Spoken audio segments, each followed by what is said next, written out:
Some men are born to good luck. All they do or try to do comes right. All that falls to them is so much gain. All their geese are swans, all their cards are trumps. Toss them which way you will, they will always, like poor puss, alight upon their legs and only move on so much the faster. The world may very likely not always think of them as they think of themselves, but what care they for the world? What can it know about the matter? One of these lucky beings was neighbor Hans. 7 long years he had worked hard for his master. At last he said, "Master, my time is up. I must go home and see my poor mother once more. So pray pay me my wages and let me go." And the master said, "You have been a faithful and good servant, Hans, so your pay shall be handsome." Then he gave him a lump of silver as big as his head. Hans took out his pocket handkerchief, put the piece of silver into it, threw it over his shoulder, and jogged off on his road homewards. As he went lazily on, dragging one foot after another, a man came in sight, trotting gaily along on a capital horse. "Ah," said Hans aloud, "what a fine thing it is to ride on horseback! There he sits as easy and happy as if he was at home, in the chair by his fireside. He trips against no stones, saves shoe leather, and gets on he hardly knows how." Hans did not speak so softly, but the horseman heard it all and said, "Well, friend, why do you go on foot then?" "Ah," said he, "I have this load to carry.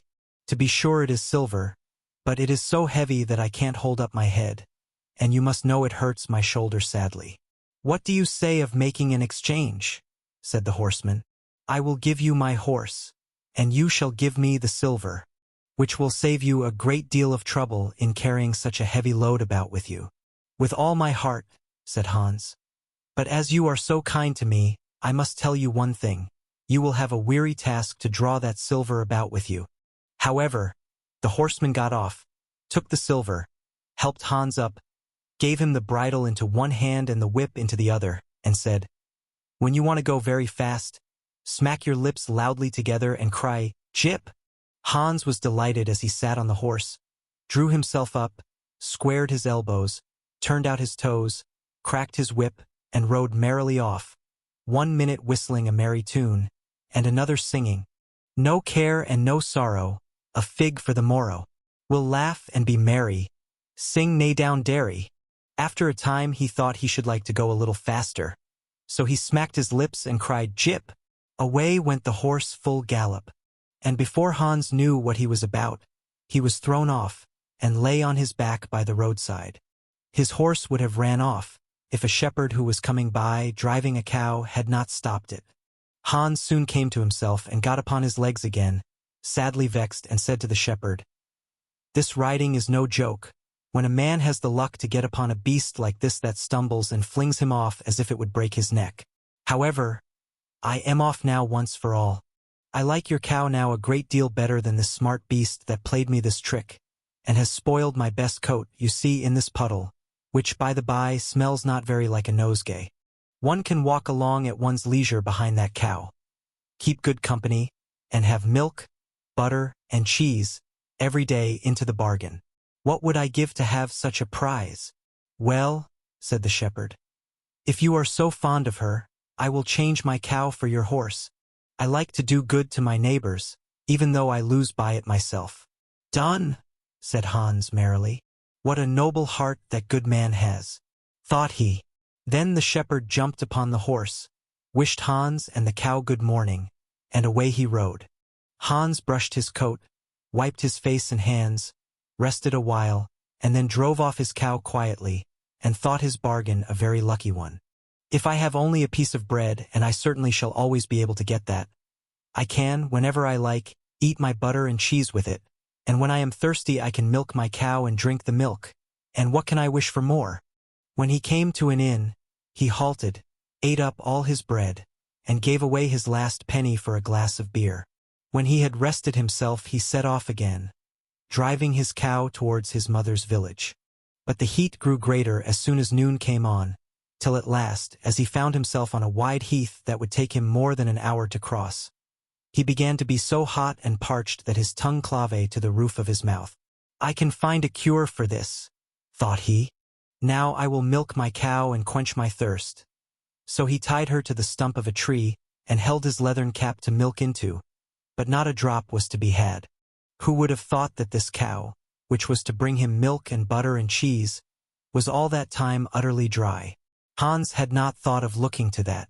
While he was trying his luck in milking, and managing the matter very clumsily, the uneasy beast began to think him very troublesome, and at last gave him such a kick on the head as knocked him down, and there he lay a long while senseless.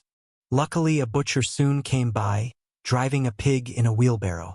"What is the matter with you, my man?" said the butcher as he helped him up. Hans told him what had happened, how he was dry, and wanted to milk his cow, but found the cow was dry too. Then the butcher gave him a flask of ale, saying, "There, drink and refresh yourself. Your cow will give you no milk. Don't you see she is an old beast, good for nothing but the slaughterhouse?" "Alas, alas," said Hans. "Who would have thought it? What a shame to take my horse, and give me only a dry cow. If I kill her, what will she be good for? I hate cow beef. It is not tender enough for me. If it were a pig now, like that fat gentleman you are driving along at his ease, one could do something with it. It would at any rate make sausages." "Well," said the butcher, "I don't like to say no when one is asked to do a kind, neighborly thing. To please you I will change and give you my fine fat pig for the cow." "Heaven reward you for your kindness and self-denial," said Hans as he gave the butcher the cow, and taking the pig off the wheelbarrow, drove it away, holding it by the string that was tied to its leg. So on he jogged, and all seemed now to go right with him. He had met with some misfortunes, to be sure, but he was now well repaid for all.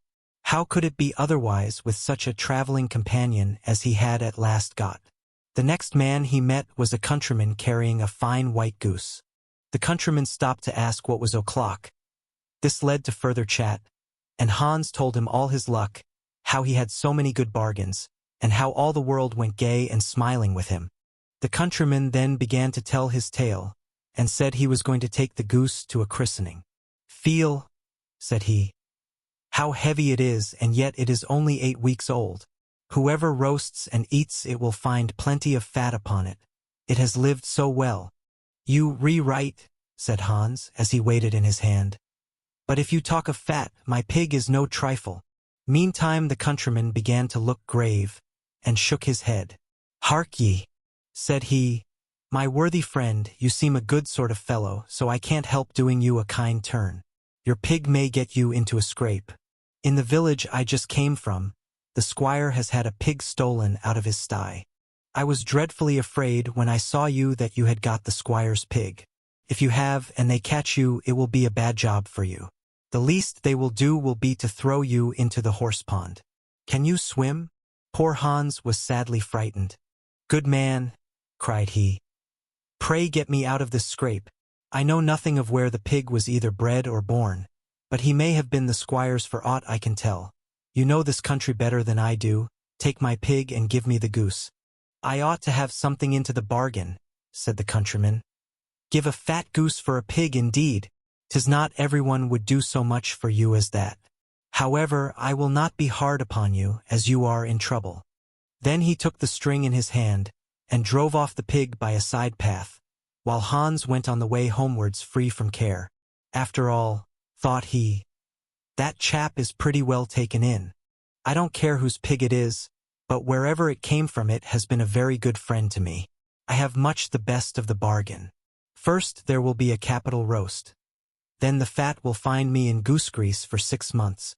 And then there are all the beautiful white feathers. I will put them into my pillow, and then I am sure I shall sleep soundly without rocking. How happy my mother will be! Talk of a pig, indeed! Give me a fine fat goose. As he came to the next village, he saw a scissor grinder with his wheel, working and singing. "O'er hill and o'er dale so happy I roam, work light and live well, all the world is my home. Then who so blithe, so merry as I?" Hans stood looking on for a while, and at last said, "You must be well off, Master Grinder. You seem so happy at your work." "Yes," said the other. "Mine is a golden trade. A good grinder never puts his hand into his pocket without finding money in it. But where did you get that beautiful goose?" I did not buy it, I gave a pig for it. And where did you get the pig? I gave a cow for it. And the cow? I gave a horse for it. And the horse? I gave a lump of silver as big as my head for it. And the silver? Oh, I worked hard for that 7 long years. You have thriven well in the world hitherto, said the grinder. Now if you could find money in your pocket whenever you put your hand in it, your fortune would be made. Very true. But how is that to be managed? How? Why, you must turn grinder like myself, said the other. You only want a grindstone, the rest will come of itself. Here is one that is but little the worse for wear. I would not ask more than the value of your goose for it. Will you buy? How can you ask? Said Hans. I should be the happiest man in the world, if I could have money whenever I put my hand in my pocket. What could I want more? There's the goose. Now, said the grinder, as he gave him a common rough stone that lay by his side. This is a most capital stone. Do but work it well enough, and you can make an old nail cut with it.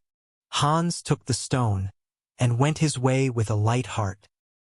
His eyes sparkled for joy, and he said to himself, Surely I must have been born in a lucky hour. Everything I could want or wish for comes of itself. People are so kind.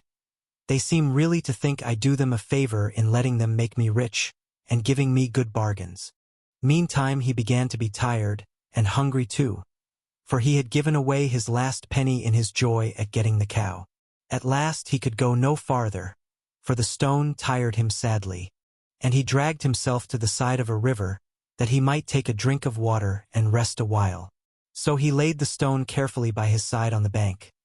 But as he stooped down to drink, he forgot it, pushed it a little, and down it rolled plump into the stream.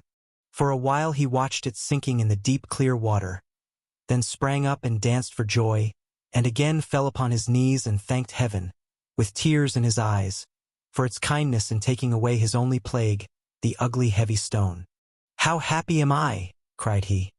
Nobody was ever so lucky as I. Then up he got with a light heart, free from all his troubles, and walked on till he reached his mother's house, and told her how very easy the road to good luck was.